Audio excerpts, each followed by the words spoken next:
বন্ধুরা কেমন আছো সবাই? আজকে জুম্মার দিন, জুম্মা মোবারক।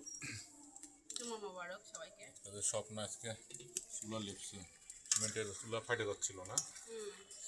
আজকে গ্যাস আছে, আজকে এমনি সকালে শখে এখন শখে গোশ করব বলে আজকে চুলা না বরাবর। এই যে আজকে গ্যাস আছে ভাই। মুরগির গোশত করা সেদিনকে হবে গ্যাসের চুলা আমাকে শুক্রবারে। অনেক ভাই বোনেরা বলছে, মানে বন্ধুরা বলছে গ্যাস নিয়ে আসতে, বুঝছো? কিন্তু অনেক দূরে দূরে তো সব হ্যাঁ, সেটাই আমার সম্ভব তো না। সম্ভব না বলছে, তাতে অনেক খুশি হয়েছি। সবাইকে অনেক অনেক ধন্যবাদ। আশা করি গ্যাসের দাম কমবে। রোজার মাসে কি হয় আল্লাহ জানে, তবে কমলে আমাদের জন্য খুব ভালো। এখন শুক্রবারের দিন রান্না বান্না হচ্ছে, নামাজ পড়তে যাবো আমি। স্বপ্ন রান্না শেষ করলেই আমরা আমি আর বাবু এসে এটা জুম্মার আসলে পরে আমরা খাওয়া দাওয়া করবো। শীতের জন্য আসলে মাটির চুলাটা কিনছিলাম, এখন যে মাঝে মাঝে শুক্রবারে শখ আহ্লাদে রান্না করবো। না, ভালো লাগে। তার মানে ঠান্ডা তো যায়নি, এখন এই রোদে থাকা যাচ্ছে। আর হয়তো 15-20 দিন পরে রোদে থাকা যাবে না, তখন আর রান্নাও হবে না।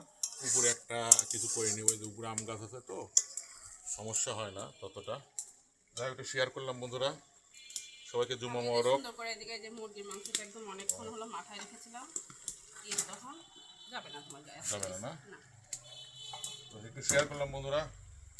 এখন তো অনেক পেঁয়াজ দিচ্ছ তুমি। এক সুন্দর করে একদম রান্না করবো, কষা কষা করে। ঝোল আমার তো কষা বেশি খাইতে পারি না, আমার ছেলের ঝোল জন্য। খায় তো বাবু। বাবু ঝোল খায়। যাই হোক বন্ধুরা, সবাই ভালো থেকো আর আমাদের জন্য দোয়া করো। আল্লাহ হাফেজ। আল্লাহ হাফেজ।